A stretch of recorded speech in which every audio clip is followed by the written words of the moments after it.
guys, Anderbun here. In case you see that I'm busy, I only have so much time left in 2020 to finish everything that I need to. Well, I guess it's left to find a game to talk about. That works. The fifth generation of gaming consoles, the generation where 3D took the world by storm. Even if that storm wasn't always the prettiest in the world. Say what you will, but video games that were released in this era usually don't hold up all that well. Not to say that they're bad games, but making video games completely changed. So it makes sense that none of the companies had all this new technology mastered yet. Which is why I have nothing but respect for the companies that made the transition so well. Because despite the lack of experience, there was a company that had one of the best track records ever in that time. A little-known company by the name of Rareware. Back in the SNES days, they were the ones to thank for the amazing Donkey Kong Country trilogy. And somehow, some way, they only went up from there when the Nintendo 64 came to be, releasing such masterpieces as Donkey Kong 64, GoldenEye 007, Diddy Kong Racing, and of course, Banjo Kazooie. Banjo Kazooie is a 3D collectathon platformer in the same vein of something like Super Mario 64. But as Super Mario 64 established that formula, Banjo Kazooie simply refined it beautifully. You can play any random 3D platformer of today and see this game's influence. Even though Mario 64 was the one that got the ball rolling, Banjo Kazooie said, you know what, we can do better than that. And as a result, does not show much age, if any at all. Released in 1998, doing fairly well, selling around 3.5 million units, Banjo Kazooie gained well-deserved praise. It all started out as a Super Nintendo game with a little title, Project Dream, but the development was taking longer than they expected, so they shifted gears and went from the Super Nintendo to the Nintendo 64. The main character changed a whole lot during the development. They eventually settled with a bear and a bird being the main characters, and an evil witch being the main villain. Alright, I for one am pumped to get this game started, so let's go! I'll be playing off the Xbox Live Arcade because of a few reasons. A, it looks better, and B, I, like anyone with a pulse, prefer the Xbox 360 controller over the Nintendo 64 controller. I really don't think it's that controversial for me to say that. Comparing the 360 controller with the N64 controller is like comparing a nice slice of chocolate cake with herpes. And C, something that I want to get into a little later. But for now, let's start Banjo Kazooie. After a banger of an opener, the game starts up and we're introduced to the main antagonist, Gruntilda, a witch that wants to be the most beautiful in the land. But she can't because a young bear named Tootie lives in the same neighborhood, who thankfully is not depicted as sexy, more so adorable, the same way a teddy bear would be. This is off topic, but I always get really uncomfortable when humanoid animal characters are depicted as sexy in massive air quotes, like Tawna from the first Crash Bandicoot game. Well, I guess we know now why their name is Naughty Dog. It's their furry name. Anyway, Grunty is angry she's not the most beautiful in the land, so she kidnaps Tootie and plans to use a machine to take all of Tootie's adorableness and transfer it into Gruntilda. So it's up to Tootie's brother Banjo and his sidekick Kazooie to save Tootie from the evil clutches of Gruntilda.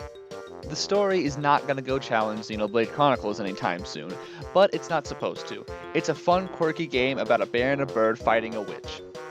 It's really no surprise that the story is so simple. Like a lot of 3D platformers, the game has a much bigger focus on the gameplay than it does the story. So how does the game fare? Wow!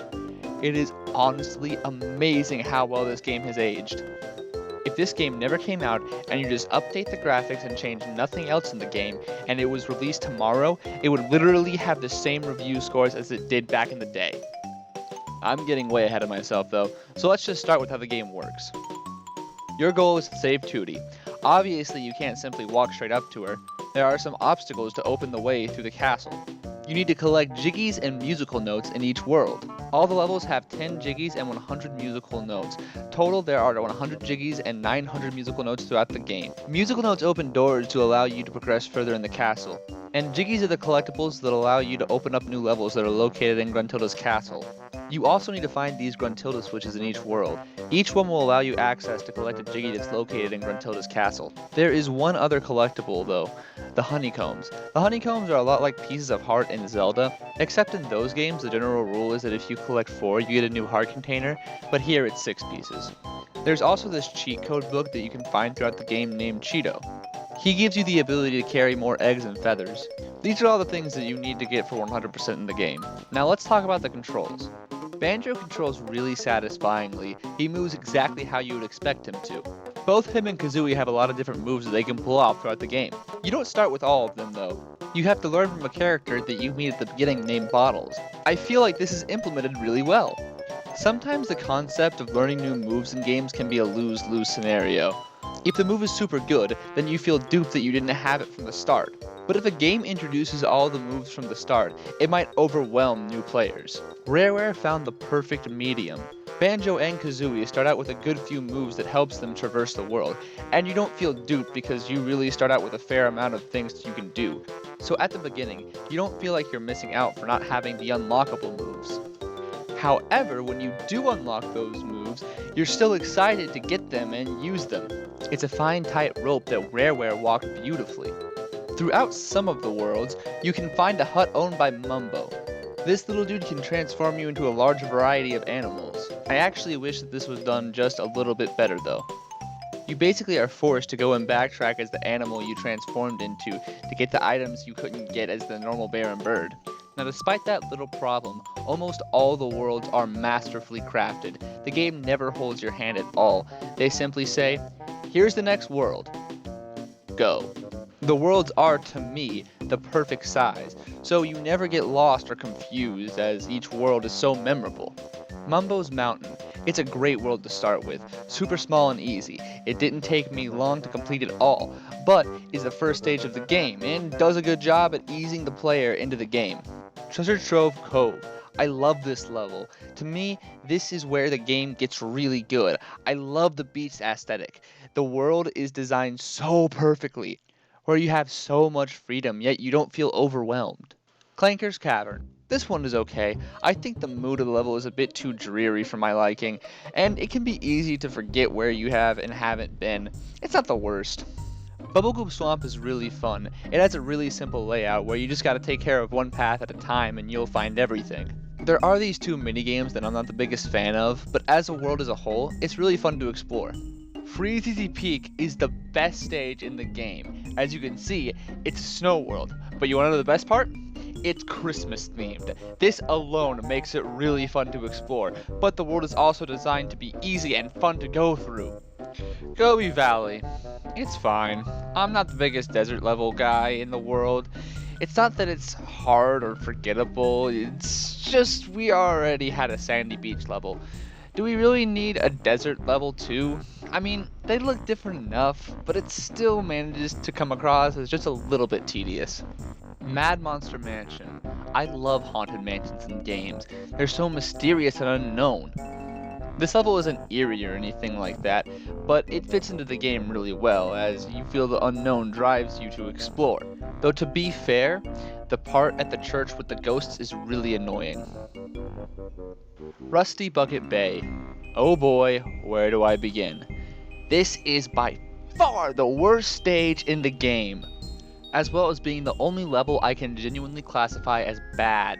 It's so frustrating. So many design choices that don't fit Banjo's controls, and so many tight platforming sections that absolutely will take you a few times in your first playthrough, probably more than that. This is also the only level where I always get lost in. There's always something I miss and find myself wandering around until I finally find it. I don't know what happened here, but it is only one level.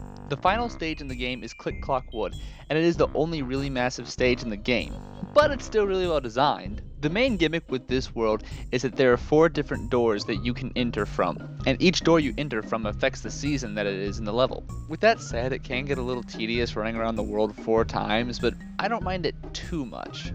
Overall, this game has great levels all throughout it, and even though there are a few stinkers, the majority of them are designed beautifully. Speaking of beautiful, this game is that. Beautiful. You can sorta still tell that it's a 5th generation video game, but this one has aged so much better than the rest of the games from that generation. Just look at it. It captures the cartoonish tone that the game is going for so well.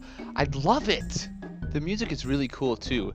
It's dynamic, where if you're in the water, the theme will change to a calm water type theme. Different from when you're on land, you get the world's main theme. This game is chock full of that amount of attention to detail. I absolutely love it when developers put that extra step of world building, and Banjo Kazooie did this in spades. The characters are also really fun. Banjo is a little dopey, but not really dumb, if that makes sense. Kazooie is extremely snarky. Gruntilda is just straight up nasty. Bottles is a know-it-all. I love how Kazooie is always a jerk to everyone. It always makes me chuckle. I love how Gruntilda rhymes when she talks. I love how every little side character you run into has a personality of their own. I even love how every time you pick up an item for the first time, a text box pops up and it's supposed to be like the item is talking to you. Even the items in the game have unique personalities. Okay, so yes, you can probably tell I really like this game, but there are a few outlying issues I do have with it. So remember when I said there was another reason for playing the Xbox Live Arcade version over the N64 version? Well, the real number one reason why you should play the Xbox 360 version over the Nintendo 64 version is the way they count your notes. In the original N64 version, you don't have a note counter, rather a note score. The game would keep track of how many notes you collect before you die, and then it would say that it's your note score. To collect more notes, you have to beat your previous note score. So let's say that you exit a world or die with 70 notes.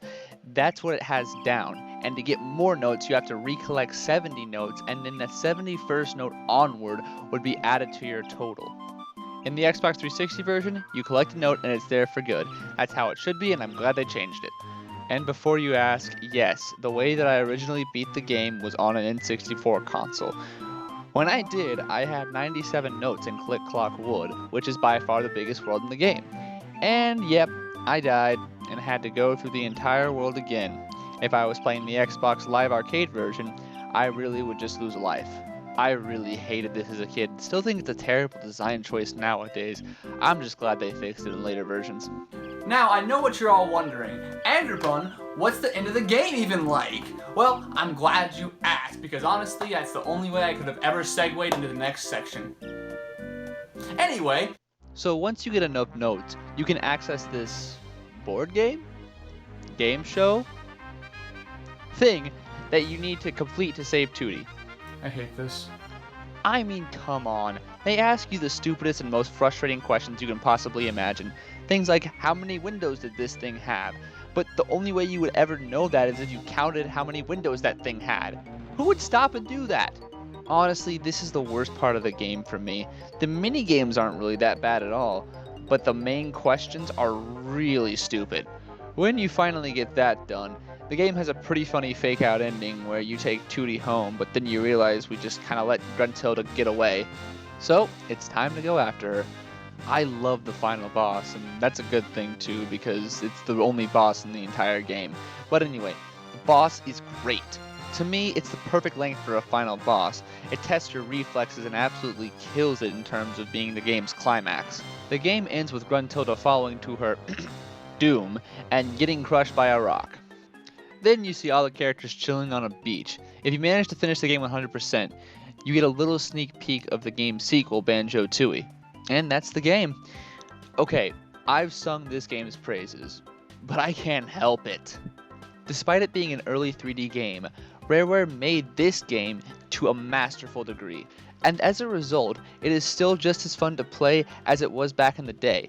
Most of the worlds are wonderfully designed, the characters are still fun and quirky, the game is still nice to look at, the music is fun and charming, and it's just worth all of your time. If you're looking for a place to get into 3D platformers, this is an excellent place to start.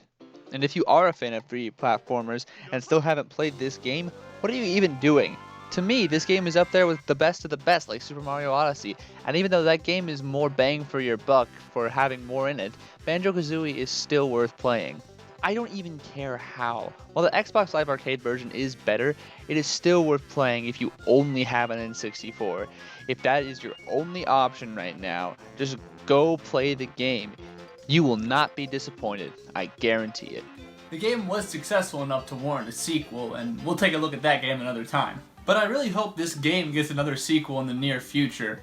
But for now, I always have this little gem to fall back to. But in the meantime, can't these companies wait to reveal something big at better times? I completely lost it in the middle of my hallway at school when Banjo and Kazooie got announced for Smash. Can't these companies wait to announce something while I'm taking a dump or something?